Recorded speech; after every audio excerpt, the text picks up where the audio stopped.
live the chakra energy from your soul's perspective.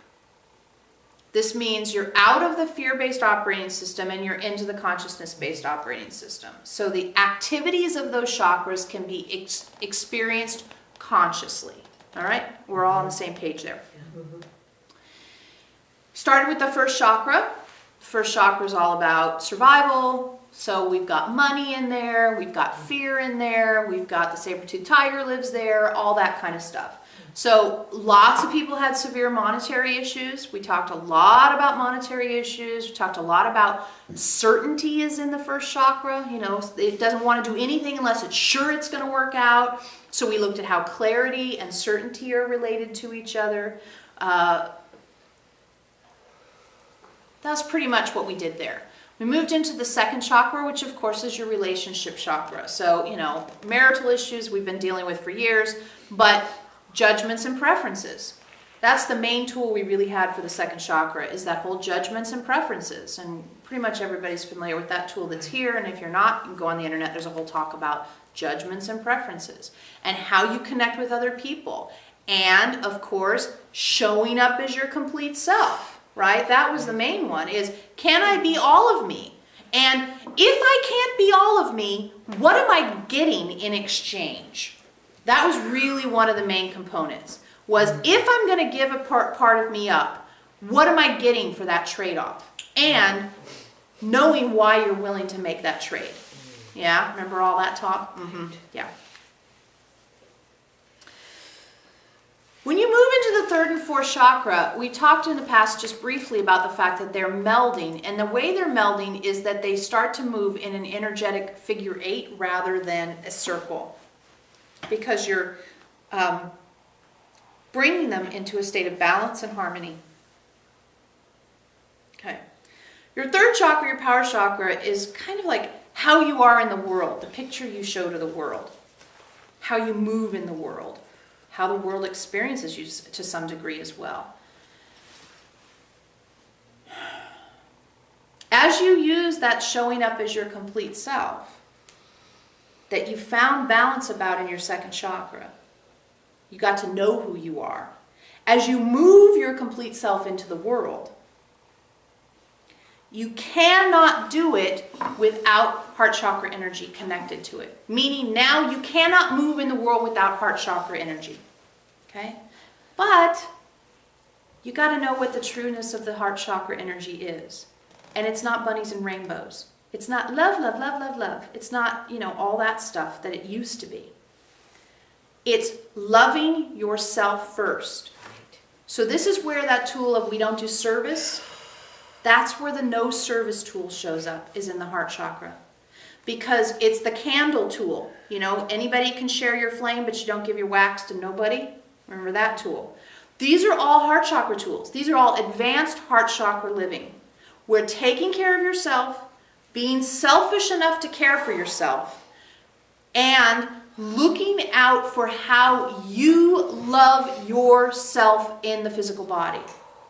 Are you tender with yourself? Remember the tool about don't say bad things to yourself? That's against the rule. The rule. Okay? That's advanced heart chakra information. So we've already covered some of this stuff. But what we're looking at now is how you love yourself, informing how you act in the world, how you walk in the world, how the world sees you. Coupled with, I don't trade any parts of myself off for perceived safety. I don't trade parts of myself off so I'm perceived as a good girl. I don't trade parts of myself off to keep people happy with me. I don't trade parts of myself off for nothing. If I can't show up as my complete self, then I'm not showing up with my heart chakra energy authentically present. And if I don't show up with my heart chakra energy authentically present, I'm not actually there. So you are just numb in the world. You're not actually active in your life unless your heart chakra energy, meaning the love you have for yourself, is connecting with your power chakra energy, which is how you are in the world. balanced by your second chakra energy and your first chakra energy being ensouled.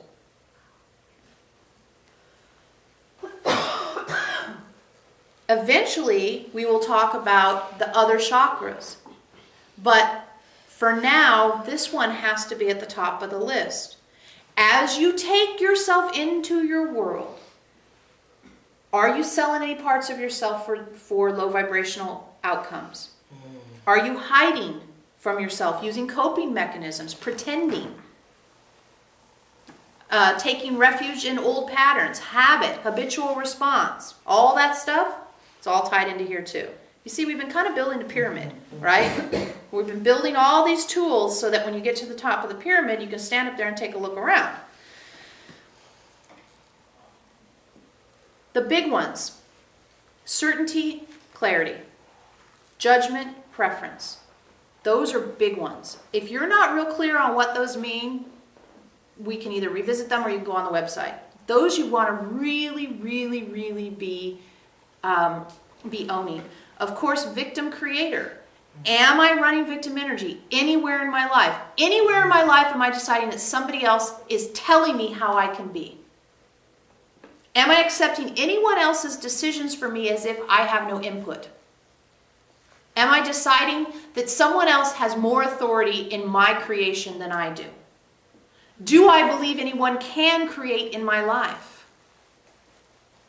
Am I choosing to react, or am I choosing to be habitual? Meaning, are you running old patterns, or are you evaluating what's going to happen? Now, this brings up, of course, neutral observation. All of this requires neutral observation. Because if you're triggered, you can't be your complete self.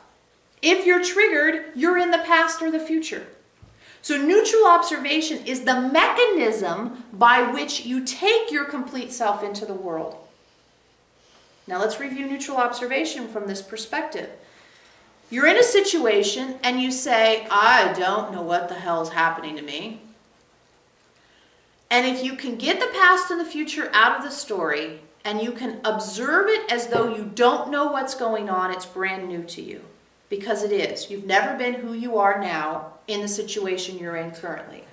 So can I be neutral in the sense, can I observe this as though it's the first time it's ever happened? And can I leave the past and the future, projections and judgments, out of it long enough to assess it with the tools I have and to invite soul insight in? Then, the only way neutral observation ever works is if you remember that it opens the door to all possibilities and that it empowers you to use any boundary you see fit. So a situation occurs, you observe it neutrally, you ask the past and the future to stay out, and then you ask, what's really going on here from the perspective I'm in now? What's really going on here from the perspective I'm in now, which is I love myself enough to put myself first, and I'm willing to move into the world with my complete self as my vessel. Knowing that my complete self is tools, is skills, is abilities, is community, that I can move through my world loving myself first, caring for myself first, in order to offer the completeness of me, which is becoming an ensouled human with access to the Akashic records, with access to past lives, that ensouled human moving in the world and offering an emanation of transformation. Which, of course, is none of your business where the emanation ends up, but it's always your business how it begins. Neutral observation is the key to the door that allows you to experience the completeness of you in the world.